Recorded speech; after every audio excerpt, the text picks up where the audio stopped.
Olá, olá! Nós estamos aqui para mais um podcast da Parent Brasil e hoje nós vamos falar sobre parar no meio da crise não é a solução. Por quê? Vem comigo que você vai saber. Olá, eu sou a Jaqueline Vilela, sou a CEO da Parent Coaching Brasil e o intuito deste podcast é trazer informação relevante na área parental e também para você que é um profissional parental, para que você consiga exercer o melhor de você. E hoje o tema é parar não é a solução. Nós estamos diante de uma crise e Jaqueline, o que eu faço no meio dessa crise? Eu devo paralisar? Eu devo não fazer nada? Eu devo deixar todos os meus projetos de lado? E é um sonoro não que eu te dou. E hoje nesse podcast eu vou te explicar exatamente por que eu acho que parar não é a solução. Primeiro, vamos parar para pensar um pouquinho. Opa, peraí, parar não. Já falei que parar não é a solução, mas vamos pensar um pouquinho. O que essa crise tem despertado em nós? Mas para ser mais exata, eu vou perguntar para você, o que essa crise tem despertado em você? Em mim ela despertou já medo, ela já despertou angústia, ela já despertou ansiedade, eu já fiquei mais nervosa também. Então uma crise ela desperta em nós uma série de emoções e de sentimentos às vezes ao mesmo tempo. E se a gente não fica presente para que tipo de emoções essas crises estão despertando em nós, a gente vai se perder no meio do caminho, ok? Porque o que acontece? Imagina o seguinte, o nosso cérebro, ele tem um sistema que se chama sistema límbico. Esse sistema, ele é o responsável por regular as nossas emoções.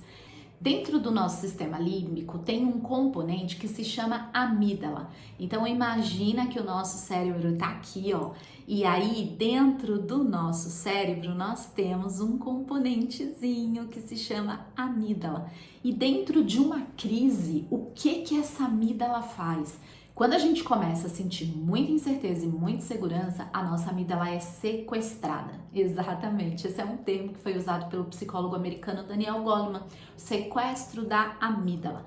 O que acontece? Você começa a ter uma reação emocional muito descontrolada e o nosso sistema límbico começa a não funcionar mais como essa parte de levar o equilíbrio, de manter as nossas emoções sob controle, tá? Quando algo muito inesperado acontece, que é exatamente o que a gente está passando nessa crise, nesse isolamento social, a nossa amígdala, ela aciona automaticamente o nosso sistema de defesa e ela interrompe imediatamente a informação para o nosso córtex frontal. O que é que o nosso córtex frontal faz? Ele é simplesmente o responsável, gente, pela racionalização, pelo planejamento. Então, imagina essa nossa parte, que é a parte mais racional, ser simplesmente sequestrada pela nossa parte mais primitiva, que é a amígdala. Por isso que a gente começa a ter algumas reações que no dia a dia, que quando a gente está com a nossa parte toda emocional e racional controlada, nós não teríamos. E hoje nós temos sim um grande agente de estresse. Ele se chama Covid-19, gente. Todos os dias você liga a TV, o que você vê? Morte, doença, desemprego, né? Você tá com medo, pode ser alguém próximo a mim, pode ser a minha mãe, o meu pai, o meu filho, o meu marido. Tem pessoas que continuam trabalhando, às vezes você tem parente que tá aí no front, que tá saindo para trabalhar, que tá sob mais risco. Tem aquelas pessoas que de fato são do grupo de risco, as pessoas idosas, as pessoas hipertensas, as pessoas que têm diabetes. Então existe tantas variáveis, a gente não conhece, noticiário fala que tem muito, outros falam que tem pouco. Você pode ter contato direto com alguém que já começou a passar fome e tudo isso causa um colapso, causa um grande nível de estresse que gera pra gente o que a gente chama de ressaca emocional. O que é essa ressaca emocional? A gente tem uma inundação de hormônios dentro da gente, principalmente o cortisol, que é o hormônio do estresse. E nossa ressaca emocional faz com que nós percamos essa possibilidade não, essa capacidade de raciocinar, de planejar. Então este é o cenário. Eu quis colocar esse cenário aqui para você só para que você entenda que tudo isso que você está sentindo aí dentro de você é perfeitamente normal. Agora, dá pra gente paralisar aí? Não dá, porque olha só, a gente vai ter que tomar uma decisão. O que fazer, Jaqueline? Primeiro, você precisa trabalhar conscientemente. Agora que você sabe o que está acontecendo aí, muito provavelmente a sua amígdala sequestrou a sua capacidade de racionalizar, você está tendo uma ressaca emocional, está parecendo uma panela de pressão ou está cheio de altos e baixos, e agora você vai precisar conscientemente diminuir os níveis de cortisol. Você vai precisar conscientemente diminuir a pulsação da amígdala, ou seja, retomar a sua parte racional para que você consiga tomar decisões mais assertivas. Quando a amígdala toma o controle, ela entra no módulo que a gente chama de luta e de fuga. Então, algumas pessoas, esse pode ser o seu caso, tá muito descontrolado. Isso é um módulo de luta. Eu tô me descontrolando muito com os meus filhos, eu tô me descontrolando muito com o meu cônjuge, eu tô prestes a explodir, eu tô muito irritada, eu tô muito reativa. E isso é a sua amígdala trabalhando no módulo de luta. Ou então você pode se ver muito no modo de fuga, ou seja, já que eu paralisei, eu tô ou tá em negação, não é tão grave, não quero ver TV, não quero ver noticiário, mas não naquele modo saudável, porque realmente eu não acho saudável a gente ficar ali 24 horas por dia na frente da TV vendo essas notícias horríveis do Brasil e do mundo, mas também eu não posso me alienar e simplesmente me recusar a admitir que hoje nós temos um problema e que hoje o mundo tem um problema. E aí, dentro do que me cabe, como é que eu me posiciono dentro desse problema, tá? Então você pode conhecer pessoas que estão no modo de fuga, você pode ser a pessoa que está no modo de fuga ou então no modo de luta, mas no modo ruim. O nosso modo de luta aqui normal é o de ir para ação, ou seja, quais as ações que eu tenho que tomar para diminuir os meus níveis de cortisol, para diminuir a pulsação da minha amígdala.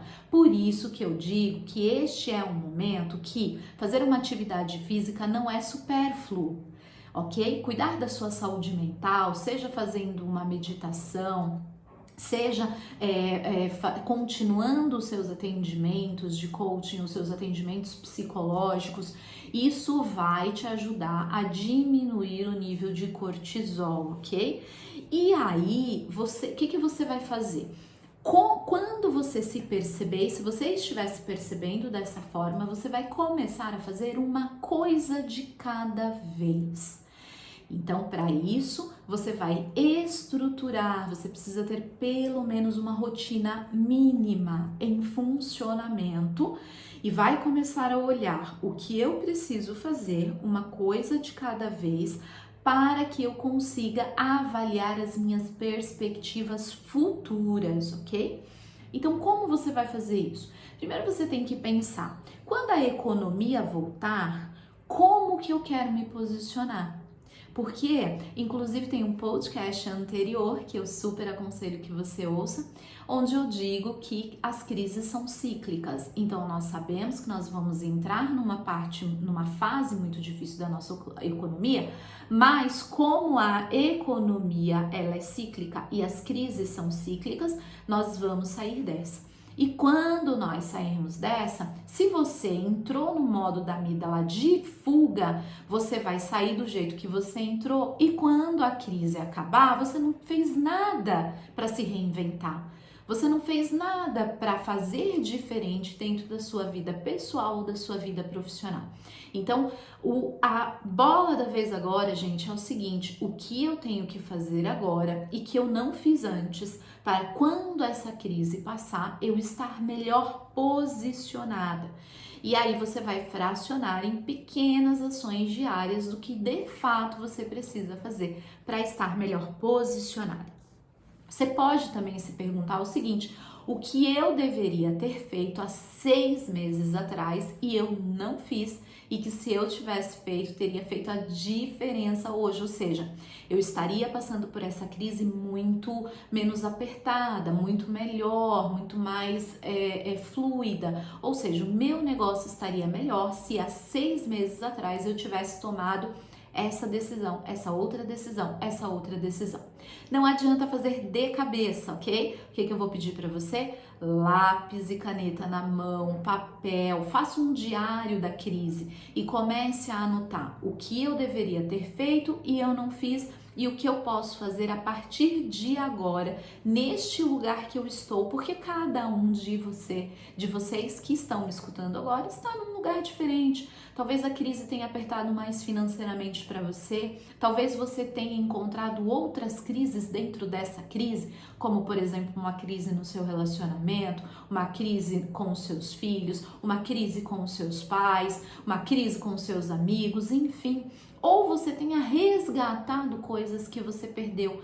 A crise nos faz repensar. Se eu estou passando por uma crise em fuga total, eu não vou sair transformado dela. E antes que a gente se volte para o outro e pense, poxa vida, fulano devia estar fazendo tal coisa, ciclano devia estar fazendo tal coisa, vamos fazer primeiro em nós, vamos ser nós a esta grande mudança. Então, pare agora e reflita: o que eu tenho que fazer hoje para quando essa crise passar eu estar melhor? Ou o que eu tenho que continuar fazendo depois que a crise passar, para que e Deus me livre, gente, mas a gente não estava preparada para essa, mas se uma outra crise vier, como que eu devo estar posicionada? Como que eu deveria me preparar? E comece a se preparar desde já. Paralisar não é a solução, tá bom? E nem, muito menos, você ficar essa panela de pressão sem diminuir os seus níveis de cortisol, que a gente já viu aqui que é muito importante. É isso, eu espero realmente que esse podcast tenha sido importante para você. É muito, muito, muito importante que você compartilhe esse canal de podcast com as pessoas, com os profissionais parentais que estão precisando neste momento dessas informações, e também que você me dê o feedback para que eu possa construir sempre mais e melhor para você. Um beijo e eu te vejo no próximo podcast.